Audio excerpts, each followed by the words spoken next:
उस दिन मैं अपने थाने में ड्यूटी पर था। ज़िला मुरादाबाद, थाना कतघर। तारीख थी 23 मार्च। समय रात के करीब 2:15 बजे। बाहर सन्नाटा था, बस कभी कभार कोई तेज़ रफ्तार ट्रक गुजरता। मैं चाय पी रहा था, तभी कंट्रोल रूम से कॉल आई। सर, एक महिला की चीख सुनकर किसी ने फ़ोन किया है, मोहल्ला चकिया, मकान नंबर 42। मैंने 2 सिपाही उठाए। रात के वक्त उस मोहल्ले में जाना आसान नहीं था। संकरी गलियां, टूटी हुई बत्तियां और हर तरफ अंधेरा। लेकिन हम पहुंचे। मकान नंबर 42, एक पुरानी कोठी, बाहर बरामदा, अंदर हल्की रोशनी। दरवाज़ा आधा खुला था। अंदर से एक बूढ़ी औरत की रुलाई की आवाज़ आ रही थी। हमने दरवाज़ा खोला तो शौक लग गया। फर्श पर एक युवक लहूलुहान पड़ा था। सफ़ेद कुर्ता पूरी तरह खून से लथपथ, गर्दन पर गहरे घाव, हाथ बंधे हुए थे पीछे, चेहरे पर कपड़ा बंधा था। मैं झुक कर देखा, उसके सीने में 3 जगह चाकू घुसाया गया था। एक तो दिल के ठीक बगल में। एक कोने में एक युवती बैठी थी, कांप रही थी, हाथों में खून, साड़ी पर खून। वह रोते हुए बोली, मैंने नहीं किया सर, मैं तो बचाने आई थी। मैंने उसे पहचाना नहीं था, लेकिन वहां मौजूद बूढ़ी औरत, जो बाद में बताया गया मृतक की मां थी, चीखी, इस कमीने बहू ने मेरे बेटे को मार डाला। मैंने सबको शांत कराया, अपने सिपाहियों को एरिया कॉर्डन करने का आदेश दिया, शव का बैरिकेड लगाया, फोटोग्राफर को बुलाया। मृतक का नाम था राकेश, उम्र 32 साल, काम एक प्राइवेट कंपनी में कैशियर। उसकी पत्नी नीलम, उम्र 28 साल, शादी को 5 साल। और एक और शख्स था उस घर में, राकेश का बड़ा भाई विकास, उम्र 38 साल, जो उस रात घर पर नहीं था। बताया गया कि वह दिल्ली गया हुआ था काम के सिलसिले में। मैंने नीलम से पूछा, क्या हुआ रात को, सच बता। नीलम रो रही थी, उसके हाथ कांप रहे थे। उसने बताया, सर, रात को मैं अपने कमरे में सो रही थी। करीब 1:30 बजे मुझे आवाज़ आई, जेठ जी विकास की। वह दिल्ली से लौट आया था। उसने दरवाज़ा खटखटाया। जब मैंने दरवाज़ा खोला तो वह नशे में था। उसने मुझे छेड़ना शुरू कर दिया। मैं चीखी तो राकेश जाग गया। दोनों में झगड़ा हुआ। फिर नीलम रुकी, सांस भारी थी, बोली, फिर विकास ने चाकू निकाल लिया, राकेश को गोद दिया। मैं बीच में आई तो उसने मुझे भी धक्का दे दिया। मैं बेहोश हो गई। जब होश आया तो राकेश पड़ा था और विकास फरार था। मैंने उसके हाथों पर खून देखा।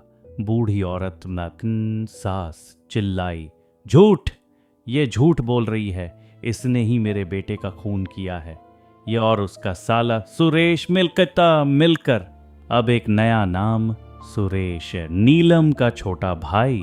मैंने अपनी टीम से कहा, विकास को ढूंढो, सुरेश को ढूंढो और इस घर को सील करो।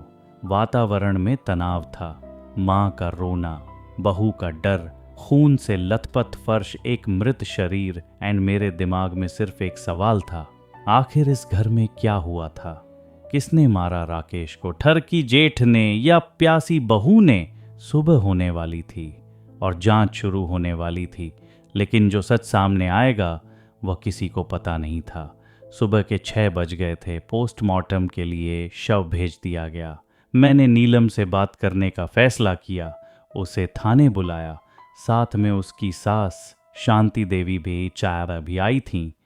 थाने के अंदर का माहौल तनावपूर्ण था। नीलम चुप थी। सास बार बार चिल्ला रही थी। मैंने पहले नीलम से पूछा, तुमने कहा कि विकास ने हमला किया, लेकिन तुम्हारे हाथों पर खून है, क्यों? नीलम ने सिर झुका लिया, बोली, सर, मैंने राकेश को बचाने की कोशिश की थी। जब विकास चाकू लेकर झपटा तो मैंने उसका हाथ पकड़ने की कोशिश की, खून मेरे हाथ लग गया। मैंने पूछा, उस चाकू के बारे में बता, तुमने देखा उसे कहाँ रखा? नीलम की आंखें इधर उधर घूमने लगीं। उसने कहा, मैं बेहोश थी। जब होश आया तो चाकू नहीं था वहाँ, विकास ले गया। मैंने अपनी टीम से कहा, घर की तलाशी लो, चाहे कुछ भी मिले, हर सामान को चेक करो। अब बारी थी शांति देवी की। मैंने उनसे पूछा, बताइए, आपको क्यों लगता है कि नीलम ने हत्या की?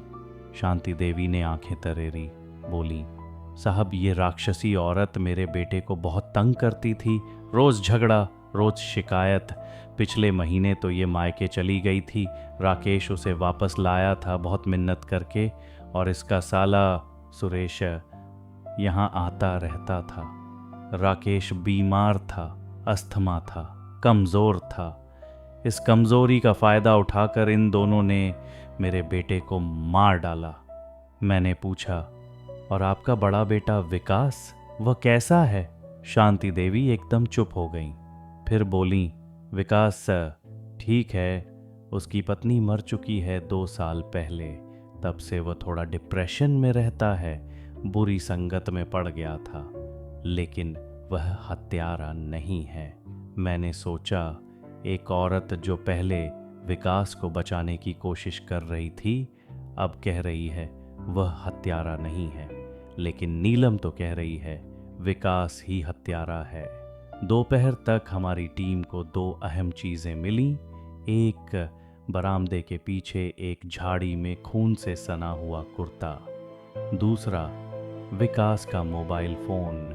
कुर्ता नीलम के बताए हालात से मेल नहीं खाता था, क्योंकि वह कुर्ता नीलम के कद का था, विकास के कद का नहीं।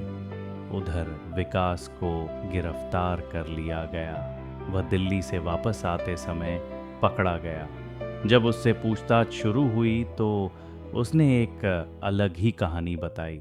विकास बोला, साहब, मैं उस रात दिल्ली में था, मेरे पास सबूत है, होटल का बिल, सीसीटीवी फुटेज। मैं अगली सुबह लौटा। मुझसे किसने कहा कि मैंने ये सब किया? हमने विकास के होटल के सबूत चेक किए, वह सही थे। विकास उस रात दिल्ली में था, तो फिर नीलम ने झूठ क्यों बोला? अगर विकास हत्यारा नहीं था तो असली हत्यारा कौन था? हमारी नज़र फिर नीलम और उसके भाई सुरेश पर गई। सुरेश कहाँ था? उसका मोबाइल बंद था। हमने उसके दोस्तों रिश्तेदारों से पूछा, कोई नहीं जानता था। रात के 9 बज रहे थे। हम अभी भी उसी सवाल के इर्द गिर्द घूम रहे थे, आखिर हुआ क्या था उस रात उस घर में। तभी एक सिपाही ने खबर दी, सर, फॉरेंसिक रिपोर्ट आ गई है, चाकू का हैंडल कितनी, उस पर 2 लोगों के फिंगरप्रिंट हैं, राकेश के और नीलम के, विकास के नहीं। मैं उठ खड़ा हुआ। अब मुझे नीलम से दोबारा बात करनी थी। रात के 11 बज रहे थे।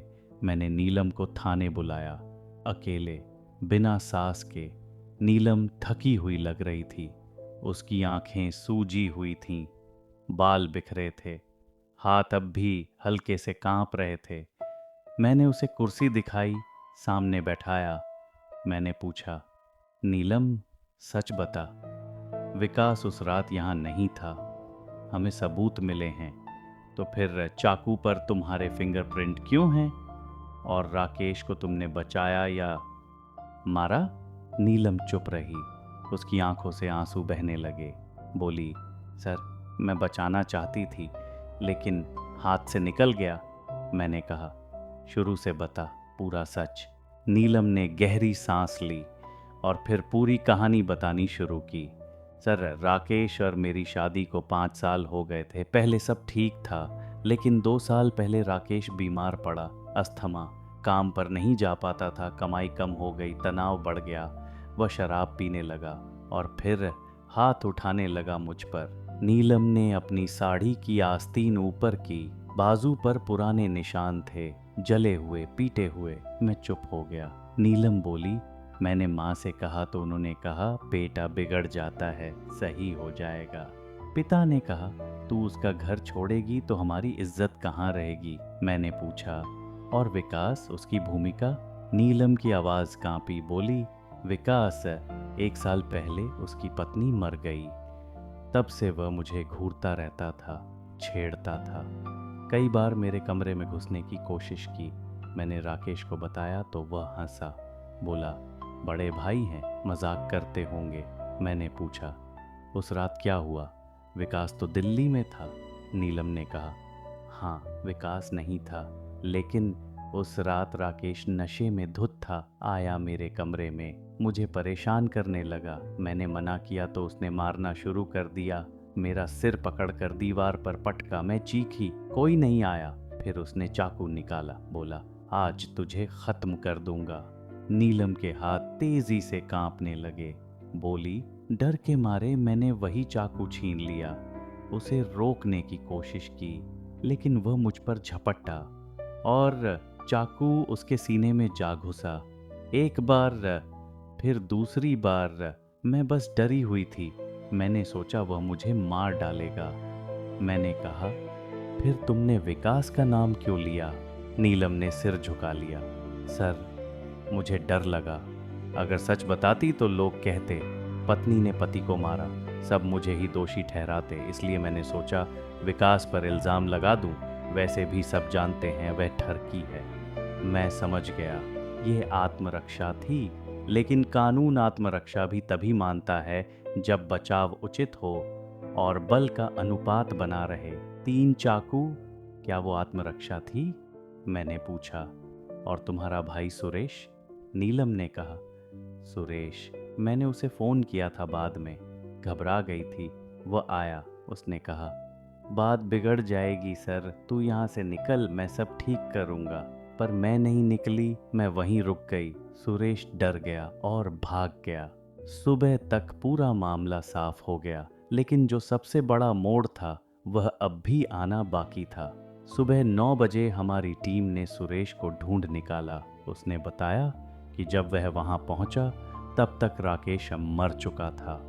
लेकिन उसने एक और बात बताई। सर, नीलम ने मुझसे कहा था, मैंने जानबूझकर किया। तीनों चाकू जानबूझकर मारे, क्योंकि वह रात रात मुझे पीटता था। मैं बर्दाश्त नहीं कर सकती थी। मैंने नीलम के सामने ये बात रखी। वह फूट फूट कर रोई।